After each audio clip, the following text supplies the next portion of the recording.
Good morning.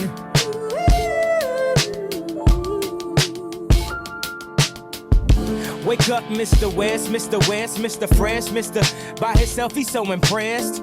I mean, damn, did you even see the test? You got D's, motherfucker D's. Rosie Perez, and yeah, it's barely passed. Any and every class, looking at every app, cheated on every test. I guess this is my dissertation. Homie, this shit is basic. Welcome to graduation. Good morning. Good morning. Good morning. Good morning. Good morning. On this day we become legendary. Everything we dreamed of. I'm like the fly Malcolm X by any jeans necessary. Detroit red cleaned up. From the streets to the league. From an eighth to a key. But you graduate when you make it up out of the streets. From the moments of pain. Look how far we done came. Haters saying you changed. Now you doing your thing. Good morning. Good morning.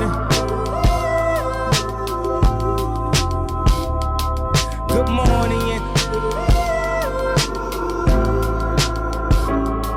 Good morning.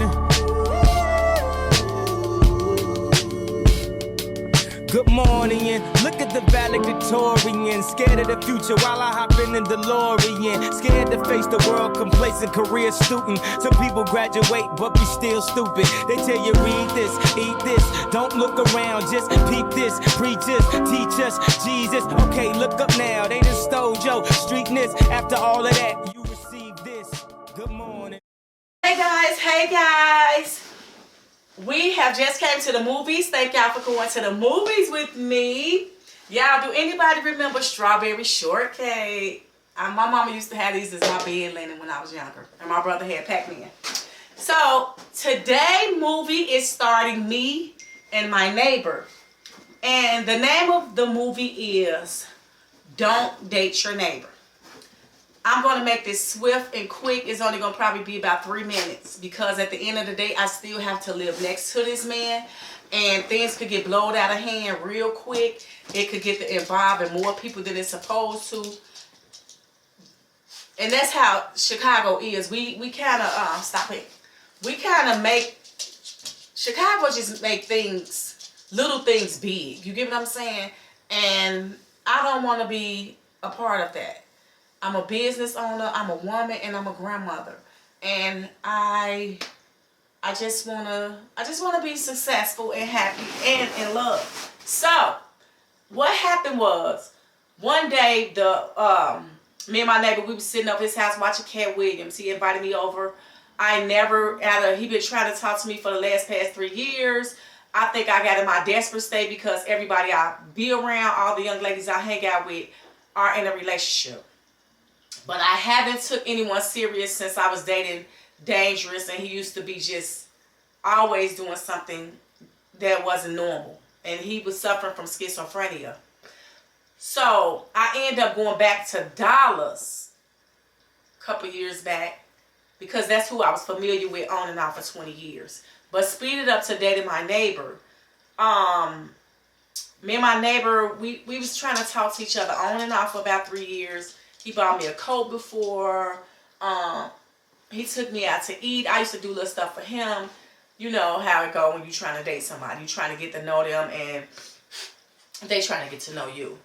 But I would never talk to him because it doesn't matter. If we was eating a sunflower seed, he would say, when we finish eating these sunflower seeds, can you give me some? And I used to be like, for him to be like 54, why is every conversation about sex? Excuse me, guys. I'm talking about each and every time I kicked it with him. So I just told y'all I was at his house watching Cat Williams. And when I first came in, he had put a chain on my neck. He was like, if I put this chain on your neck, you my girlfriend. And it just really wasn't nothing some a 54-year-old man should say or a 51-year-old woman to agree with. So I'm like, okay, cool. You know, I'm happy to get the jury. I'm happy to be someone's girlfriend. All of the good stuff, all of the above. But when we get through watching Cat Williams and Drewski, you know, Drewski was cracking the jokes on the pastors and all that. We cracking up laughing. I haven't watched the movie in years. Cat Williams stand-up comedy show. I'm not Cat Williams. Mike Epps stand-up comedy show. I haven't watched the movie in years. I'm really like big on watching YouTube vlogs. So it was really comfortable to just sit back and watch. But I really don't like going over men's houses. It just feel like I lose control of me. It feel like they have the upper hand. I hate to think like that, but in this day and age, you have to think like that until you get to know someone. So we over there. I'm about to leave. The movie went off. I'm like, okay, I'm finna go home because at this time I was testing, and he was like, "What you finna go for? Spend the night over here. You only live next door." He was like, "We don't have to mess around." I was like, "Nah, you know." You gotta think about it. I haven't spent the night out in years, you know. So I was like, no, I'm gonna go home. Pete, I don't want to rub you right now. 1 second, please. So I was like, I'm gonna go home. He was like, well, since you finna go home, give me that chain. I was like, that was weird. Like, I said, that was weird. And then he was like, I'm gonna get it clean. I was like, you gonna get it clean? And I was like, well, why you ain't get it clean before you put it on my neck? But he didn't really want to get the chain clean. He really wanted the chain back. He wanted the chain back because I didn't agree to sleep with him. So I think that was part of being his girlfriend. And I was like, boy. So he was like, you wearing it out wrong anyways. You got the charm turned on the wrong side. I was like, oh, okay, I'll fix it. So I went home. He texted me, don't forget, let me get that chain because I want to get it cleaned. I said, man, why is he so strong about, why is he so adamant about getting the chain clean? So I said, I was telling Kim about it. I was like, Kim, he gave me a chain, and then he started asking for it back. And then he always was doing weird stuff. He was taking my YouTube videos, he was screen recording them and putting them on his Facebook and Instagram channel like we were dating this before we even really started talking. We only been on a date 3 times in a row since we was trying to take each other serious. Which y'all seen those 3 dates. It was Chili's Soul Food Lounge and it was the Jazz. I took him to the Jazz because the way my heart's set up, I don't want nobody to start off the relationship by just doing so much for me. And then they feel like I'm obligated to sleep with them. So I always heard one hand wash the other. You scratch my back, I'll scratch yours. So I was like, I got a couple of dollars, I'll take him out. Since my subscriber Dries put me up on the Jazz, he liked music, he DJ. I thought that would be a perfect fit just to go show him something different. As I'm showing him, he said he hadn't never been on a date downtown in his 54 years, or he never been to a live band, jazz, or anything of that nature. So I was like, oh, I'm up one. You know, I felt good about myself. I thought we were getting along good. But he kept being childish. Like I said, every time we went out, when we got through going out, he kept saying, you going to give me some? And I was like, you know what? I've been practicing my celibacy. And I was like, the person, I done went and got tested. You already know I already have been going to everybody go get their annual or their physicals. And I already know I ain't had high blood pressure, cholesterol, TB, none of the above, you know, because you got to get these tests in the field that I'm in. So I already knew that. So I said, okay, me and him getting a little serious. So I had went to the emergency room. The emergency room told me they don't do HIV tests and all this, but they said they'll go ahead and do it. So they ended up testing me. It took like 45 minutes, the longest 45 minutes of my life.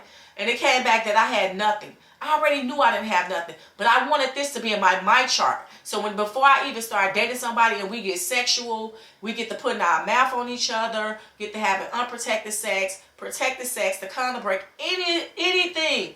I want to see your my chart. Let's do this the right way. You know what I'm saying? Because he is sexually active right now. And he is dating several women. But he told me I'll cut them off if you take me serious.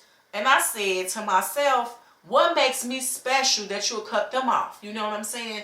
Then I found myself looking out the window and his car be gone all night. He have his own apartment next door. And his car be gone all night. I'm like, this ain't the sign of a man who want to date me. You see what I'm saying? I hate to be looking like I'm stalking him, but he always call me if my car gone. Not my car don't be gone overnight unless I was going out of town. And then he get the call and, worrying. Like, is you okay? I ain't been seeing you. Or in my dog barking. I heard your dog barking. We was kind of look after each other. And I felt that it wouldn't have been the best for me to date somebody who lived next door to me, because now I'm going to be looking out my window watching his car. So as like I said, when I had got home, he texted about the chain. I was like, Kim, this man, he asked me about this chain again. I said, I feel like he want the chain back. I'm like, bro, I'm gonna just give him this chain back. And I'm looking like it's getting childish. So he come over the next day. He said, I'm gonna come up to get the chain. I said, cool. He come up with a box of earrings. They wasn't new. They were in a used box, like and they wasn't new, but they was in probably the box that he bought them in from the jewelry store. And he had bought me an SD card one day we was out. So he brung the earrings up. And I told y'all the day before, me and him went to go jump the bus. Y'all gotta bear with me. My camera, I need a new camera because it's acting crazy right now. So we went to jump the bus and everything, went to the mission test and all that together. So he come up the next day, he asked for the chain. I'm like, let me get this man this chain because this is too much for me. Like every 5 seconds you ask for the chain, or every 5 seconds you asking for some sex. So I told Kim, man, as much as I want to date because y'all dating, it just don't seem like this is a good fit for me. So I gave him the chain. He come up. I had some lotion sitting on the table. With a whole lot of little stuff that you be having sitting around on the table when you, because I had been sleeping in my living room for a few days. Y'all seen one of the videos with the purple cover on it. I've been sleeping in my living room. So he was like, let me give you a massage. So I put my feet out because I knew I didn't really want no back massages and all that, because that's going too far. You know what I'm saying? I think that's intimate. So he get to rubbing my feet. It felt so good. Then he was like, I ain't finna try now. Just lay down, let me rub your back. He ended up rubbing my back. And again, it felt so good. So I hurry up and get up. I said, this going somewhere else. So I was like, come on, what you finna do? Because I'm finna finish testing. He was like, all right, I'm finna go take the chains to the cleaners on my way back. Take the chains to the jeweler to get clean on my way back to work. I'm like, cool. When he get back from work, it's been about 12 hours he been home. So I text him. I said, you never text me back to let me know what's going on with the chain. So I'm on the phone with Kim. And then I was like, I'm going to just get out this relationship while I can, because I don't want to date nobody. He told me he's addicted to sex. So I don't want to date nobody who addicted to sex. It's going to be times I don't want to have sex. It's going to be times where I'm just not in the mood. And by him being addicted to sex, he said, I don't drink and smoke. I'm addicted to sex. And I could tell because our conversations are so small that I don't even know your first and last name. I don't know where you grew up at. I just like to know about people, I'm sure everybody do. I just want to know, like, what's your favorite color? I might want to go buy you an outfit or something that color, or some pajamas or something. But our conversations be so short and small. He real quiet. It's like pulling the teeth out his mouth to get him to talk. So I'm just sitting around him and his phone going off. His one saying my favorite, just all type of people.